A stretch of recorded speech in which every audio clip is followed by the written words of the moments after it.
शांति मिली। अब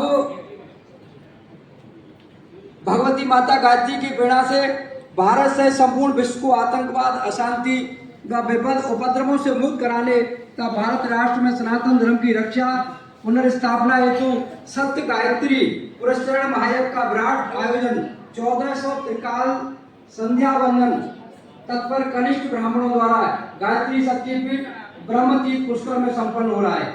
एक पुष्कर में 24 लाख गायत्री मंत्रों का जप होगा, 24 लाख गायत्री मंत्रों का एक में। अतः 100 पुष्कर में 24 करोड़ गायत्री मंत्रों का तप होगा, जिसके दशांश हवन होगा। इस बार इस महायज्ञ में कुल 27 करोड़ गायत्री मंत्रों का प्रयोग होगा। हवन हेतु यज्ञशाला में 200 यज्ञ कुंडों का निर्माण होगा, जिसमें 200 भाग्यशाली ब्राह्मण यजमान भाग लेंगे। वो जो यज्ञ हो रहा है उसमें सिर्फ ब्राह्मण ही बैठेंगे, ब्राह्मण ही यजमान होंगे, उसमें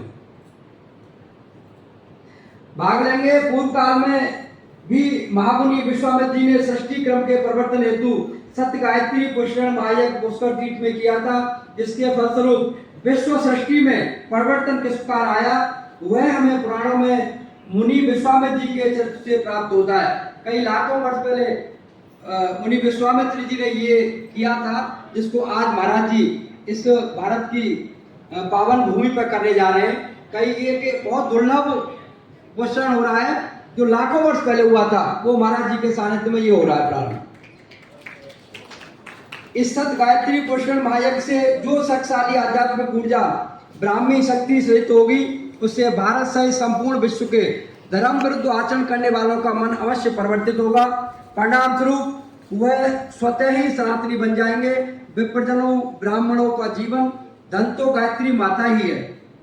अतः महामुनि विश्वामित्र के पश्चात उन्हें पुष्कर तीर्थ में अनुष्ठित होने वाले इस महायज्ञ के अंग समस्त विप्रजन अवश्य बने, दर्शनार्थ पधारें तथा यथा सामर्थ्य तन मन धन की सेवा के साथ अपनी उपस्थिति अवश्य सुनिश्चित करें। ये जो यज्ञ होगा उस यज्ञ में आप सबको आमंत्रण किया गया है। आप पुष्कर में पहुंचे, जो डेट दी हुई है, और वहाँ उसका आनंद लें और सुखपूर्वक अपना और सभी सज्जनों का अपना उद्धार करें। इस तरह का पुष्कर यज्ञ वहाँ आयोजित किया जाएगा, जो महाराज जी के सानिध्य में होगा। इसकी समिति वगैरह बनी हुई है। तमाम हमारे जो ब्राह्मण संगठन है वो भी महाराज जी के सानिध्य में काम करेंगे। यहाँ कोई ऐसा नहीं है तो कोई विशेष संगठन काम करे। महाराज जी के निर्देशन में सारे ब्राह्मणों के संगठन जो पूरे हिंदुस्तान में, वो सब उसमें सम्मिलित होंगे। और महाराज जी का किसी विशेष संगठन से कोई लगाव नहीं है, न कोई उनका मतलब है। उनका काम सिर्फ ब्राह्मणों का उद्धार और आने वाली जो हमारी संतति है, जो हमारे बच्चे हैं, उनमें अच्छे आचरण कैसे पैदा हो, उन सब के संस्कारों के बारे में आप बताएंगे। और आप इतनी बड़ी संख्या में यहाँ लोग बना रहे हैं, छोटे से कहने पर सबको फोन गया है, किसी को मैसेज गया है। और मैं लगता हूँ भरतपुर की सभी जो संभ्रांत लोग यहाँ हैं आज की डेट में, और आप एक एक आदमी अगर 10 आदमी को और 5 आदमी को ये सब बताएगा तो भरतपुर में ये सूचना बिल्कुल ऐसे फैलेगी जैसे बिल्कुल अपने आप में स्पेशल। और आप सब लोगों ने इतना टाइम निकाला पधारे, ये बहुत बहुत धन्यवाद। मैं क्योंकि अभी पहले ही सब कह दूं, आप हंसोगे वैसे, पर मैं कह देता हूं, अभी यहाँ कार्यक्रम पूरा चलेगा। महाराज जी अपने मुखारबिंद से, वाणी से, अपनी से आप सबको बताएंगे। उसके बाद में भोजन प्रसादी का कार्यक्रम है, इसलिए ये सब बता रहा हूँ पहले कि आप लोग बीच में उठ के नहीं जाए, शांति से सारी बात सुने और फिर उसमें मंथन करें और आगे का कार्यक्रम जारी रखें। आप सबको बहुत बहुत आभार, आप सबका बहुत बहुत धन्यवाद। हमारे पत्रकार बंधु पधारे हैं, अभी लाइव दिखा रहे हैं, पूरे भरतपुर में लाइव हो रहा है। अब सबसे ज्यादा पत्थर आपका है, जो आपको पता है बड़े कठिन उससे पास होता है, पास होने के बाद लगता है ना, आपका बड़ा ही सहयोग इस कार्यक्रम में है।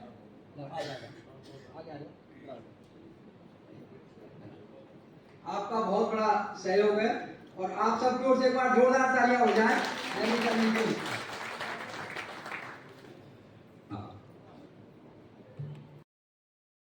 कितने लोग आएंगे? पूरे भारत में 13 करोड़ ब्राह्मण रहते हैं और 13 करोड़ ब्राह्मणों में कम से कम 1 करोड़ ब्राह्मण तो आएगा।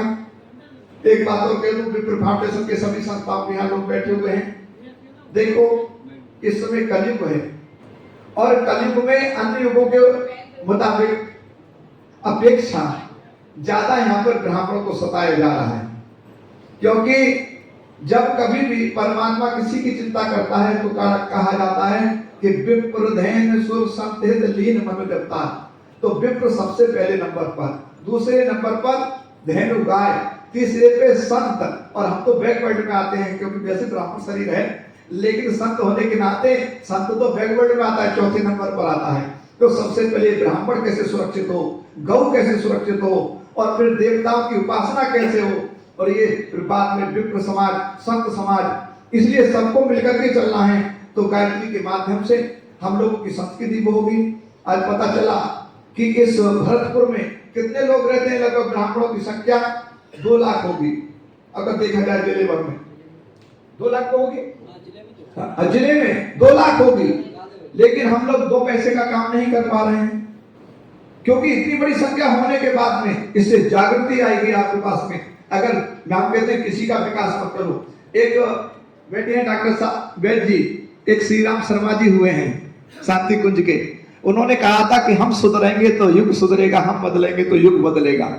इसलिए हम लोगों के लिए सबसे पहले अपने आपस में संगठित होना चाहिए, वैचारिक तौर पर, व्यवहारिक तौर पर और शारीरिक तौर पर। इन तीनों संगठनों को लेकर चलना चाहिए। एक मन बनाना, एक में आना है, और एक में आकर के नित्य उपासना करना है गायत्री की। तो इसलिए हम लोग जो है अपने इस क्षेत्र के घर घर जाकर के आप परशुराम जयंती निकालते हैं, अच्छी बात है, करते रहिए। ये सिलसिला थमना नहीं चाहिए। घर घर जाकर के इनको क्रमबद्ध तरीके करिए। ज्यादा नहीं, 2 लाख में कम से कम 1 लाख ब्राह्मणों को एक कर लो। अगर 1 लाख ब्राह्मणों ने 1 रुपया रोज दिया तो महीने में कितना होता है? 1 लाख का 30 लाख रुपया महीने का होता है, और 30 का 12 से गुणा कर दो, 3 करोड़ 60 लाख रुपया लगभग बनेगा, 12 36, तो 3 करोड़ 60 लाख रुपया आपके जिले में 1 साल का है, 1 रुपया से मात्र। और उससे क्या करो, मेडिकल कॉलेज बनाओ, हॉस्पिटल बनाओ, पाठशालाएं बनाओ, निःशुल्क, नो प्रॉफिट नो लॉस। ऐसे काम करो। केवल सभाएं करने से संगठन नहीं होता है, जमीनी स्तर पर हमको जाना पड़ेगा, घर घर जाना पड़ेगा। इसलिए जो गरीब ब्राह्मण हैं, आप उनके साथ में खूब प्रेमालाप करो, खूब बढ़िया बढ़िया बातें करो। वो नहीं समझ पाएगा, जिस समय वो असहाय स्थिति में पड़ा हो उसके ताकि टोटो की गति फेंक दो, बता देना उपचार में करता हुआ कमजोरी हो जाएगा। इसलिए हम लोग संगठन काम तो करते हैं, भाषण वाली बहुत करते हैं, सब काम करते हैं। तो इसलिए ये बड़ी एक योजना है, 1 करोड़ ब्राह्मण आएगा। पूज्य महाराज श्री जी का एक मानना ये भी है, उन ब्राह्मणों को क्रमबद्ध तरीके से मोबाइल के माध्यम से जोड़ा जाएगा। और 1 करोड़ ब्राह्मण अगर साल में ब्राह्मण सभा के नाम पर, ये नहीं कि हम रखेंगे बाबा जी का कोई योजना पैसा इकट्ठा करने की, हमारी कोई योजना नहीं है। हम चाहते हैं समाज का कैसे उत्थान हो, संस्कृति का कैसे उत्थान हो। अगर 1 करोड़ ब्राह्मणों ने 1 रुपया प्रतिदिन दिया तो 1 दिन का कितना हो गया? 1 करोड़। और अगर 100 रुपये दे दिए तो कितना हो गया? 100 करोड़। और 100 करोड़ ब्राह्मणों ने अगर 100 का नोट दे दिया, 1 दिन की आय हो गई 100 करोड़। और महीने की कितनी हुई है बताओ? और 300 को जरा 12 से गुणा करो। यहाँ अधिकतर पराशर पुत्री ब्राह्मण शायद बैठे हुए हैं, काफी गोत्र हैं, सारे गोत्र पराशर ज्यादा है। कुछ भरद्वाज पुत्री ब्राह्मण भी हैं, सारस्वत, ये भरद्वाज पुत्री है।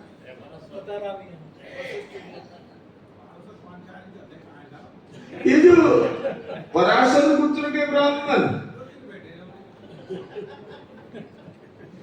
ये पराशर पुत्र के ब्राह्मण, कोई भी पुत्र के ब्राह्मण हो, पराशर के पिता का नाम हुए शक्ति, शक्ति का पिता का नाम हुए वशिष्ठ। शक्तिंच तत्पुत्र पराशरंच, वशिष्ठ जी के पुत्र हुए शक्ति, शक्ति के पुत्र हुए पराशर, और पराशर के जो संतान हुए उन्हीं से हम पराशर पुत्री ब्राह्मण पैदा हुए। तो हमारे जो वशिष्ठ, महर्षि वशिष्ठ, ब्रह्मर्षि वशिष्ठ, ये ब्रह्मा जी के मानस पुत्र हैं, मन से प्रकट हुए हैं। इसीलिए ये मनु के संतान नहीं है, मनु से पैदा नहीं हुए। इसी कारण से हम मानव नहीं हैं, हम देवता हैं। इसी कारण से पुराणों के अंदर में जितना सम्मान देवता का किया गया, उससे अधिक सम्मान ब्राह्मण का किया गया है। जो भी व्यक्ति ब्राह्मण का सम्मान करता है, उसके पास ना धन की कमी होती है, ना संतति का कमी होता है, ना किसी अभाव हो सकता है। एक एरुगेरु कोई भिखारी भी आपके सामने आ जाता है, आप क्या सोचते हो? अरे भिखारी को कुछ दे दो। भिखारी उसको प्राप्त करके प्रसन्न होता है और सोचते हैं, देने वाला सोचता है ये भिखारी खुश हो गया, भाई आशीर्वाद दे करके गया। एक भिखारी की आशीर्वाद व्यक्ति का जीवन में बदलाव ला सकता है। जब भिखारी का आशीर्वाद अधना सा वो व्यक्ति के जीवन में बदलाव ला सकता है। एक ब्राह्मण, कुलीन ब्राह्मण उत्तम कुल में उत्पन्न हुआ है, उसे मुंह से निकल गया यदि शब्द कोई किसी के मंगल के लिए, वो कभी भी असत्य नहीं हो सकता है, उसका प्रभाव होगा ही होगा। एक ब्राह्मण के मुंह से निकला हुआ शब्द सुनिश्चित रूप से उसके जीवन को बदल देगा। इसलिए ब्राह्मण किसी को आशीर्वाद भी देता है और किसी को दुराशीष दे दे तो उसी का तो कल्याण करने के लिए परमात्मा के पास भी क्षमता नहीं है। ब्राह्मण किसी को दुराशीष दे दे, वो ब्राह्मण चाहे कर्मकांडी हो, चाहे व्यापारी हो, चाहे कोई नौकरी भी करता हो, यदि ब्राह्मण कुल में उत्पन्न हुआ है, उस ब्राह्मण के पास क्षमता होता है किसी का जीवन को बदलने के लिए, ऊर्जा को रखता है।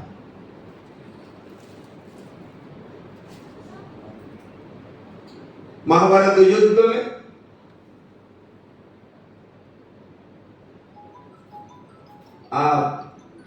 हमने एक बात कहा था,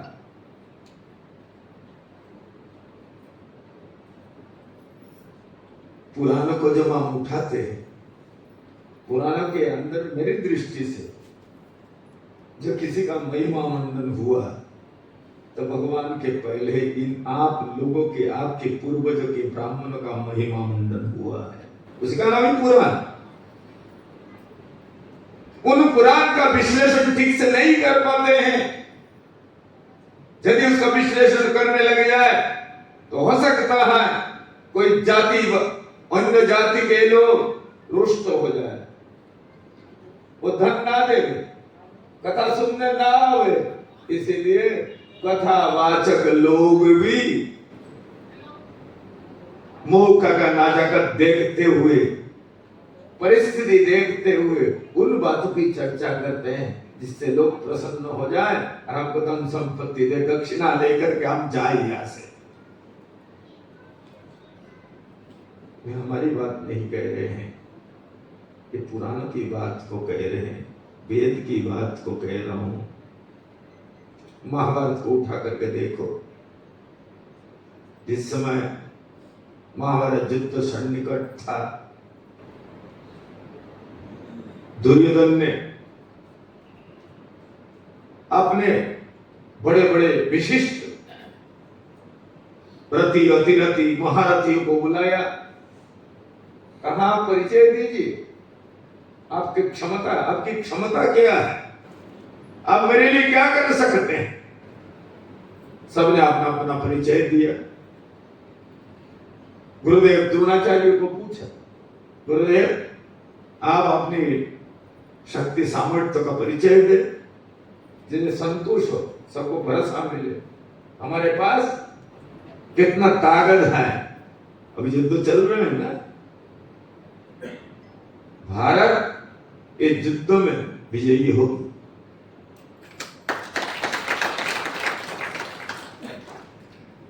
कोई इनके साथ हम जैसे साधु महात्मा, आप जैसे ब्राह्मणों का आशीर्वाद जुड़ा हुआ है इन सैनिकों के साथ में।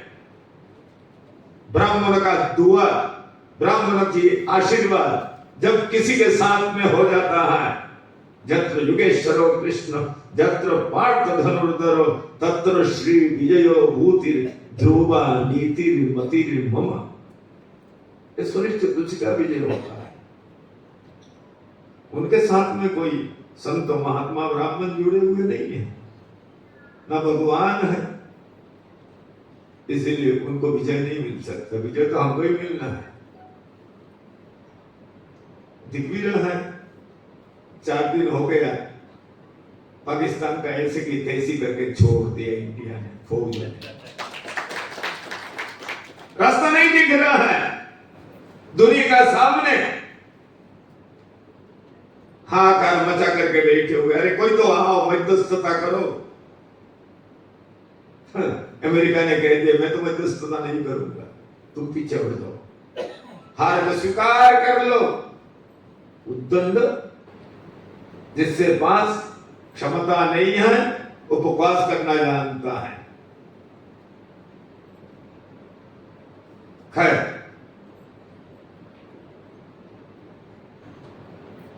पता चल रहा है भारत के पास इतना शक्ति का भंडार है। इन्होंने हमास जैसे आतंकवादी संगठन को बुला करके इन्हीं के सलाह से काम करना आरंभ किया था। हमास ने इजराइल पर 5000 मिसाइल एक साथ में दागा था,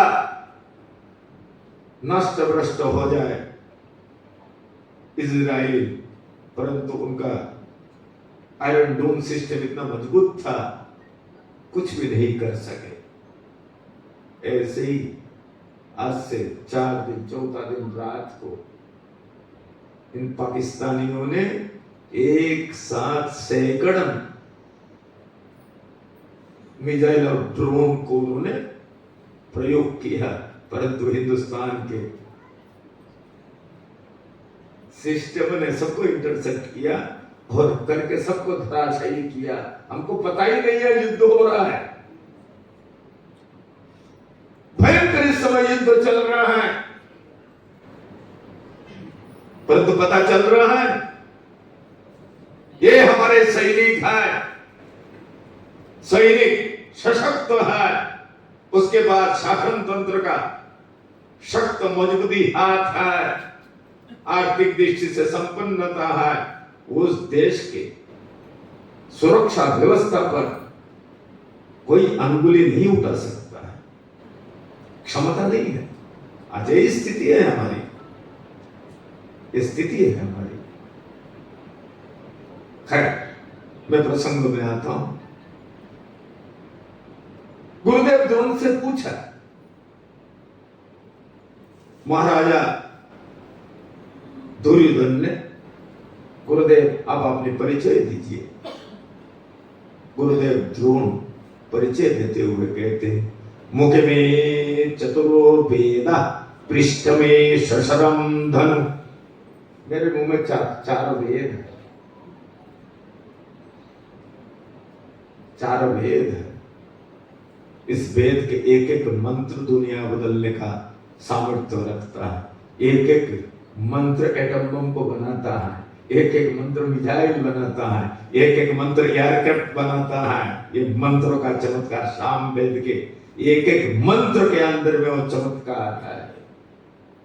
मुखे में चतुरो वेद, मेरे मुंह में 4 वेद है, मैं वेदज्ञ ब्राह्मण हूं। पृष्ठ में शशरम धनु, मेरा पृष्ठ भाग में धनुर्वेद है।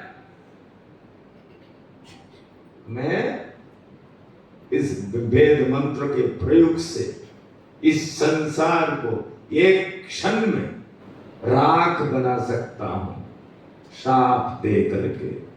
और बाण के द्वारा भी ये संसार को मैं राख बना सकता हूं, शापादपि शरादपि।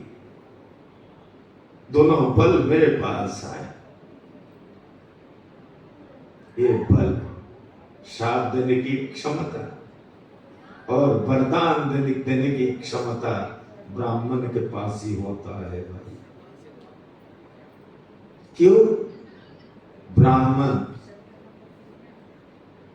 गायत्री के प्रभाव से अत्यंत बलवान हो जाता है। नियमित गायत्री जप करने वाला ब्राह्मण,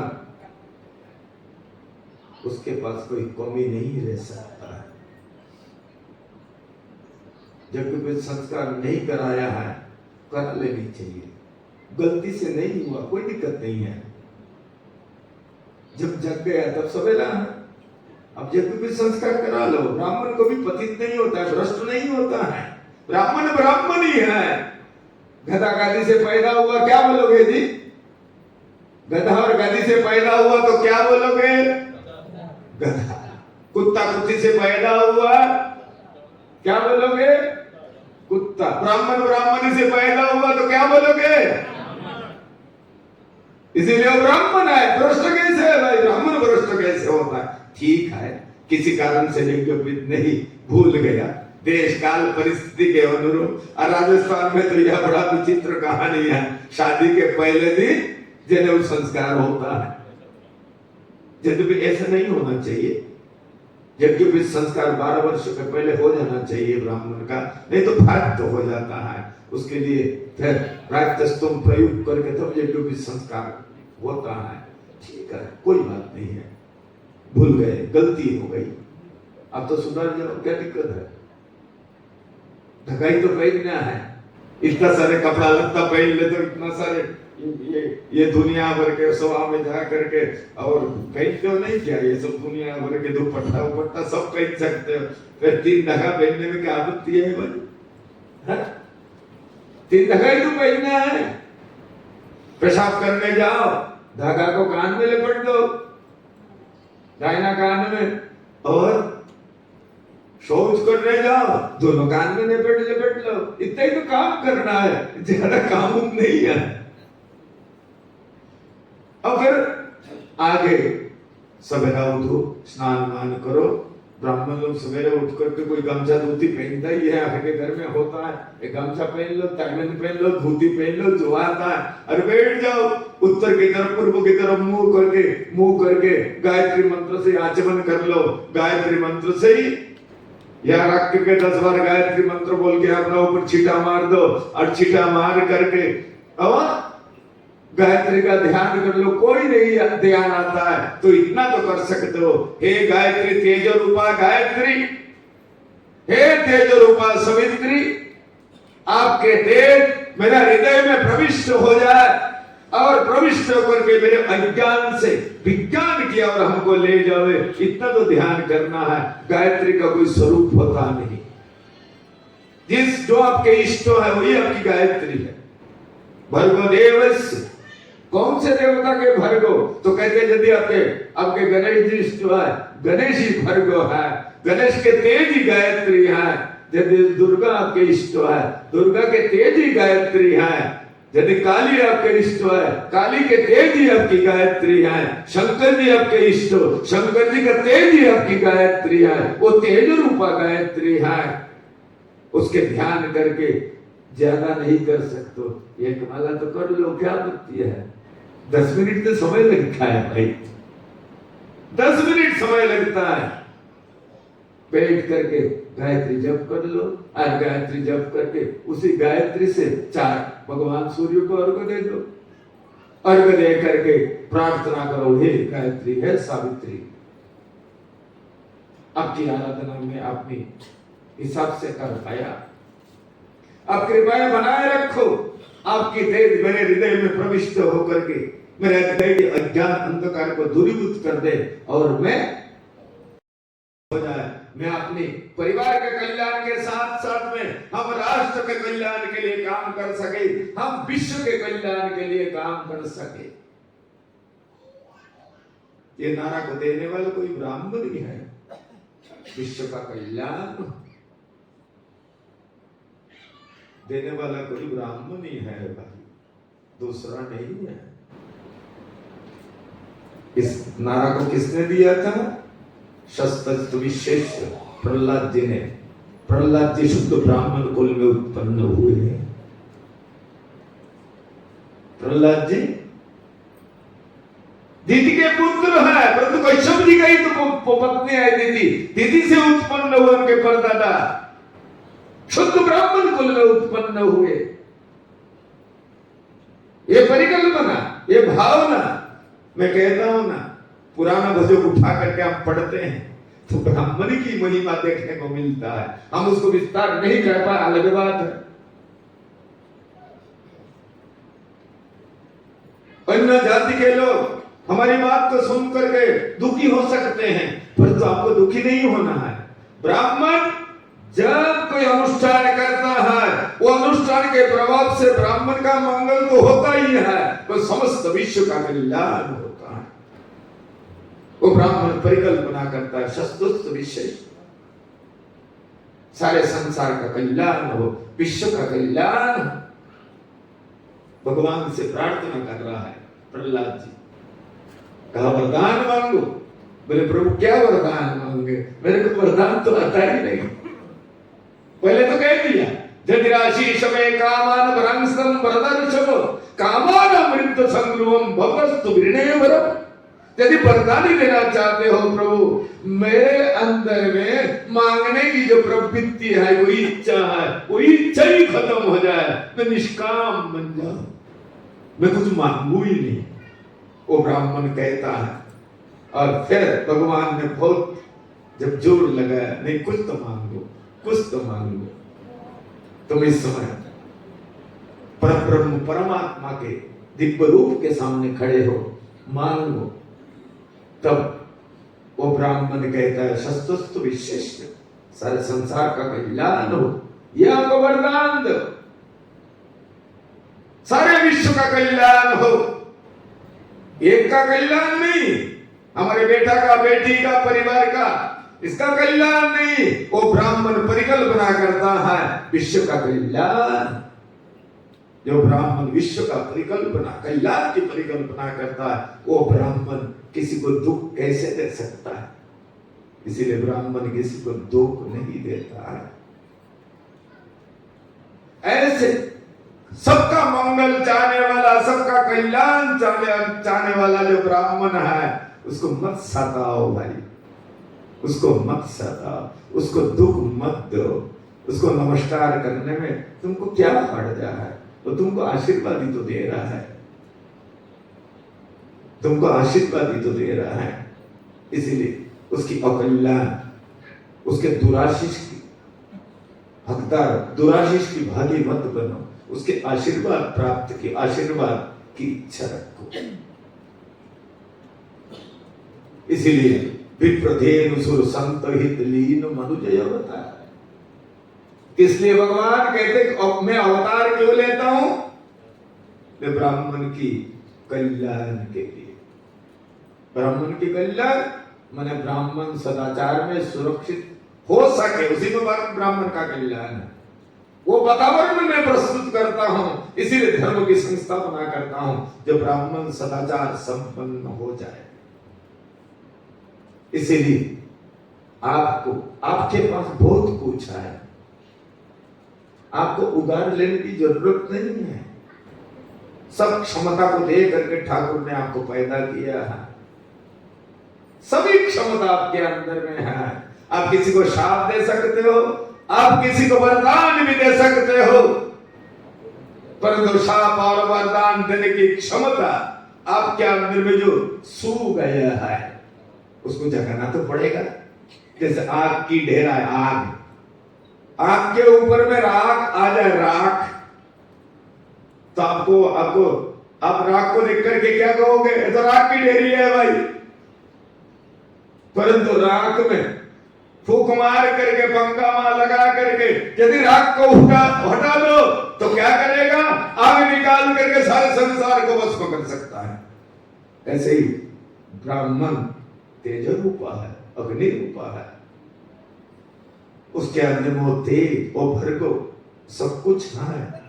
किसी कारण से उसके अंदर में आवरण, राग का आवरण पड़ गया है, और राग का आवरण हट जाएगा तो शुद्ध ब्राह्मण है। इसीलिए ब्राह्मण ना पतित होता है, ना दलित होता है, ना भ्रष्ट होता है। ब्राह्मण ही होता है भाई। और ब्राह्मण के अंदर में दूसरों को देखने का प्रयास नहीं करना चाहिए। अब जो जैसे आग के ढेर के ऊपर में राख होता है, राख को हटा देने से अग्नि निकाल आता है, ऐसे ही ब्राह्मण के ऊपर में जो आवरण पड़ा हुआ है, कुसंस्कार के आवरण, जैसे ही आवरण होता, शुद्ध ब्राह्मण ही वो सामने आकर के प्रकट हो जाता है। इसीलिए ब्राह्मण को सावित्री गायत्री का आश्रय लेना ही चाहिए। वही सावित्री, वही गायत्री आपके अंदर वो प्रतिष्ठा को दे देगा। आपके मुंह से जो निकलेगा वो वज्र की तरफ कार्य करेगा, वो शस्त्र की तरफ कार्य करेगा। किसी का नुकसान भी कर देगा और किसी का भला भी कर देगा। इसीलिए आपको सावित्री का आश्रय लेना चाहिए, लेना ही चाहिए, छोड़ना नहीं। आपको लेना, आपके बच्चों को भी कहना, आपके पड़ोसी को कहना। विप्र फाउंडेशन बहुत अच्छा काम कर रहा है इस समय देश में। विप्र फाउंडेशन को मैं ही निवेदन करता हूं, केवल हम इकट्ठा होकर के ब्राह्मण का भला हो, ब्राह्मण संगठित हो जाए। अभी विप्र फाउंडेशन ने एक भवन बनाया बहुत अच्छा जयपुर में, और उसके लिए सुशील ओझा बहुत काम कर रहे हैं, बहुत काम कर रहे हैं। 4 जिलाओं में संगठन को तैयार किया है, तो बहुत अच्छा खुशी होती है। परंतु इस खुशी के साथ साथ में ये भी होना चाहिए जो आपके इस समय विप्र फाउंडेशन का अध्यक्ष है वो राधेश्याम जी शर्मा, गुरुजी ठंडाई वाले हमारे बड़े प्रेमी हैं। अनेकों काल का मेरा संबंध है, हमसे बहुत प्रेम रखते, बड़ा श्रद्धा रखते मुझमें। वो भी परशुराम जैसे ब्राह्मण है, बढ़िया चोटी भी रखते हैं और चंदा भी करते हैं और गायत्री जप करते हैं, और बहुत बड़े बिजनेसमैन है, अरबपति बिजनेसमैन है। अच्छा है, ब्राह्मण ने बिजनेस करना चालू किया, करना चाहिए। एक कहावत है, कोई सुना रहा था मुझको, अशोक जोशी मेरा नाम है, कहते बिरला परिवार की घटना है।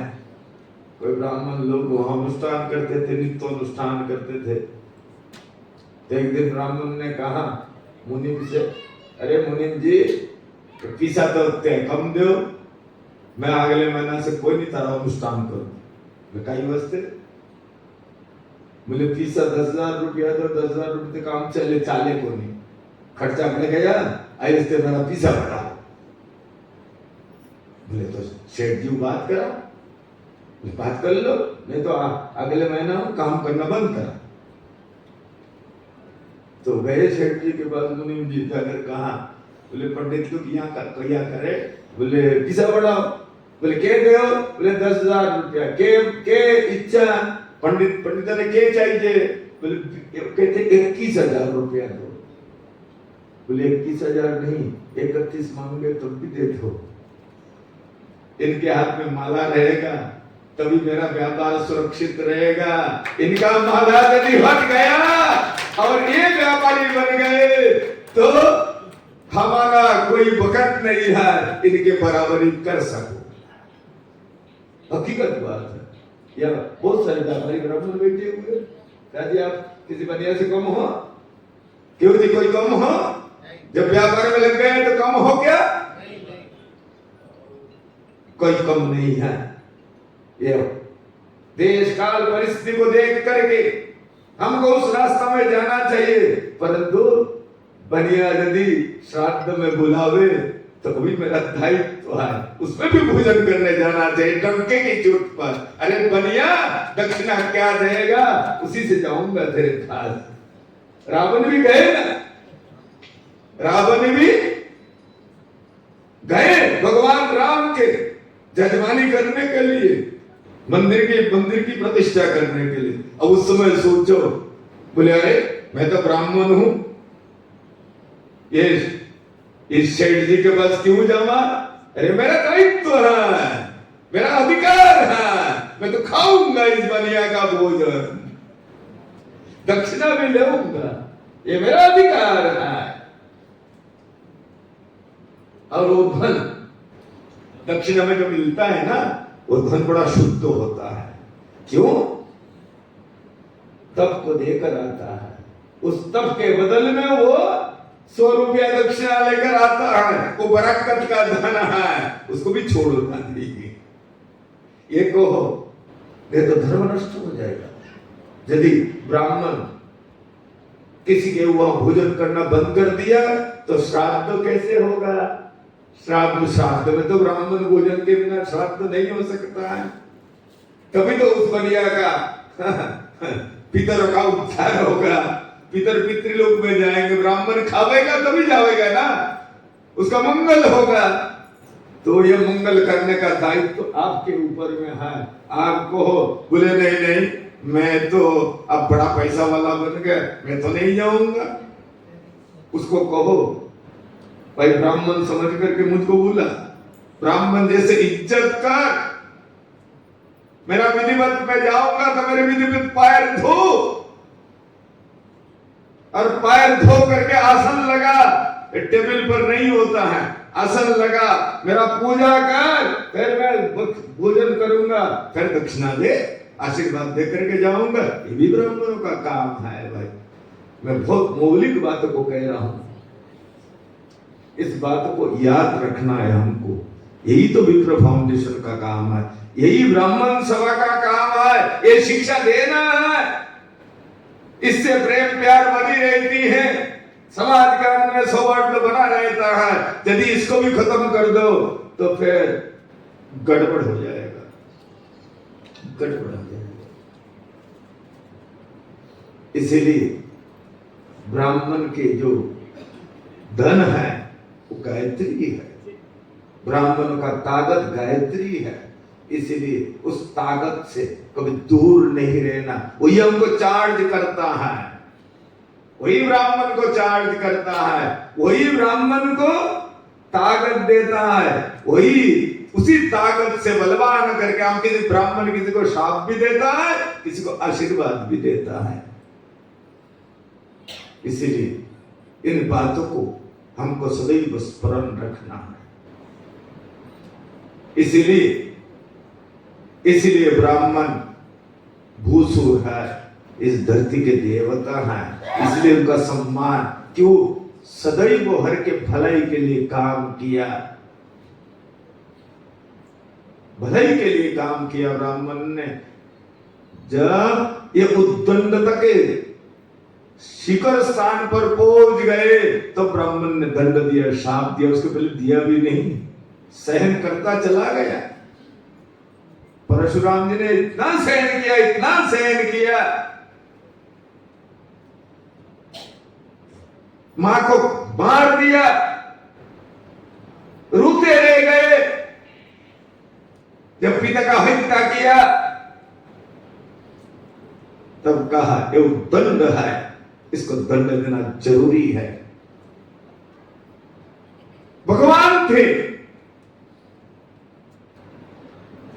भगवान किसी को दंड भी देता है, दिया है उनने दंड। उनने क्षत्रियों का संहार नहीं किया, दुराचारियों का संहार किया। कुछ लोग कहते क्षत्रियों का संहार कर दिया, अरे क्षत्रियों का संहार हो जाएगा तो कौन देश का शासन करेगा, देश में शासक ही नहीं रहेंगे तो अराजकता फैल जाएगा। उस समय अजंता के नरेश दशरथ जी हुआ करते थे। कभी दशरथ जी को छेड़ने के लिए परशुराम जी नहीं गए। जनक जी थे उस समय, जनक जी के यहाँ कभी इनको धमकाने के लिए परशुराम जी नहीं गए। जब उनने 21 बार दुराचारी दुष्ट क्षत्रियों का दमन किया, दमन करने का बाद विचार आया अब मेरा कार्यकाल पूर्ण हो गया, हमको तप करने जाना है। तो विचार किया जो पिनाक को मैंने प्राप्त किया भगवान शंकर जी से, इस पिनाक को मैं देऊं किसको देकर जाऊं। तो पहले सोचा ये ब्राह्मण है रावण, इसको दे दो। लंका गए, उस महान शक्ति को रावण को देने के लिए वहां जाकर देखा रावण तो खून चूस रहा है ब्राह्मणों का।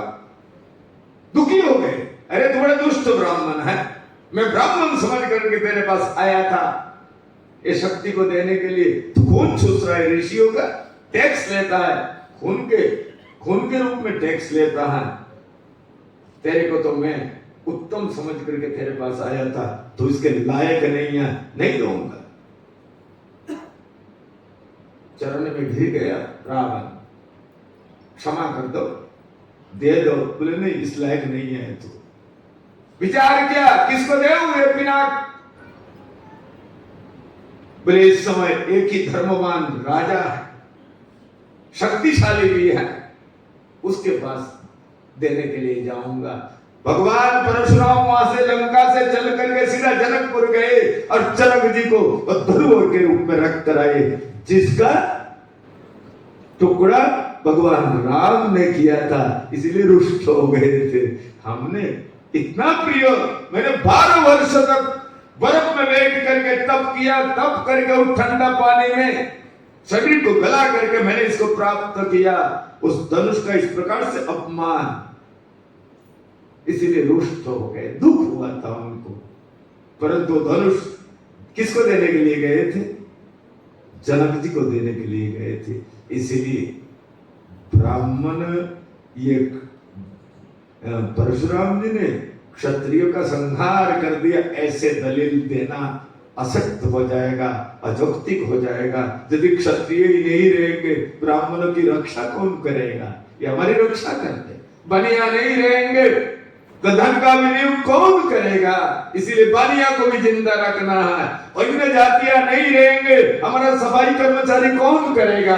हमारे लिए मकान कौन बनाएगा? इसलिए इनके भी सुरक्षा चाहिए, इनके भी सुरक्षा चाहिए। यही तो सदाचार है, यही तो समाजवाद है। परशुराम जी ने पूर्ण समाजवाद की स्थापना की है। परशुराम जी के चरित्र को उठा करके देखो तो आपको पता होगा, वो कभी अन्याय नहीं किया। वो भगवान है, भगवान अन्याय नहीं कर सकते हैं। परशुराम जी ने कभी अन्याय नहीं किया। यदि कोई कहे भगवान परशुराम जी के एक पक्ष लेकर के कार्य किया, ये भूल हो सकता है। भगवान परशुराम कभी पक्षपात नहीं किए हैं, अन्यायी को दंड दिया। जो अन्याय करते थे, दुराचारी थे, बस भ्रष्टाचारी थे। भगवान परशुराम जी के चरित्र में कहता रहूं तो महीना भर में भी पूरा होने वाला नहीं है। कभी आऊंगा, फिर कभी चर्चा करूंगा। हम विषय में आते, जब जब सृष्टि के अंदर में विषमता